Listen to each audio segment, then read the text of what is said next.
রাশেদ কাঞ্চন, আপনি অনেক বছর সাংবাদিকতা করেছেন, পাশাপাশি সংবাদ উপস্থাপনা করেছেন, এখন শুধুই উপস্থাপনা করছেন। সাংবাদিকতার চর্চা ছাড়া যখন আপনি সংবাদ উপস্থাপনা করেন, তাতে করে কি ঘাটতি থাকে বা কোন জিনিসটাকে আপনি মিস করেন?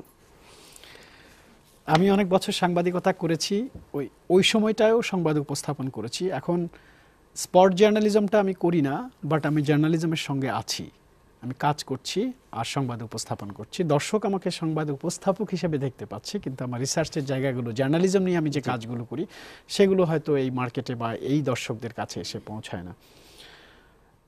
আমি মহুয়ার একটা কথা একটু স্মরণ করতে চাই। মহুয়া খুব ভালো করে বুঝিয়ে বলেছে যে সাংবাদিক না হয়ে সাংবাদিকতা করতে আসা বা ব্রডকাস্ট করতে আসা সত্যি আমাদের জন্য অনেক বড় ব্লান্ডার হয় অনেক সময়।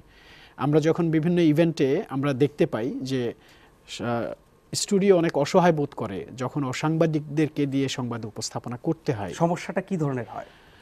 দেখুন, ইন্টারভিউগুলোর সময় কিন্তু পরিষ্কার দর্শক বুঝতে পারে যে ইনি সাংবাদিক উপস্থাপক নাকি সাংবাদিক ছাড়া উপস্থাপক। সংবাদগুলো যখন উপস্থাপন করছেন বা বলছেন, তাতে কি কোনো পার্থক্য ধরা পড়ে? অবশ্যই পার্থক্য ধরা পড়ে। আমি একটা জিনিস বলতে চাই, আমাদের দর্শক কিন্তু আমাদের চেয়ে অনেক বেশি পরিপক্ক।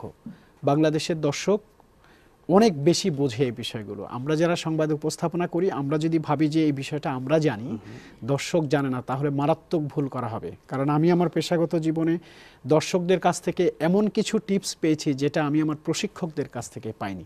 অনেক সচেতন দর্শক, অনেক সচেতন দর্শক, অনেক কোয়ালিটি দর্শক আমাদের আছে। আরেকটি বিষয় হচ্ছে ব্রডকাস্ট জার্নালিজম একটা জিনিস, আর হচ্ছে সংবাদ উপস্থাপনা আরেকটা জিনিস। আমার মনে হয় সংবাদ উপস্থাপনার দিন শেষ, কারণ এখন প্রত্যেকটা স্টেশনের সাথে আরেকটা স্টেশনের কম্পিটিশন থাকে, অ্যাঙ্করদের সাথে অ্যাঙ্করদের একটা কম্পিটিশন থাকে। এখন সম্ভবত ব্রডকাস্ট জার্নালিজমের আরও নতুন দুটো টার্ম এসছে।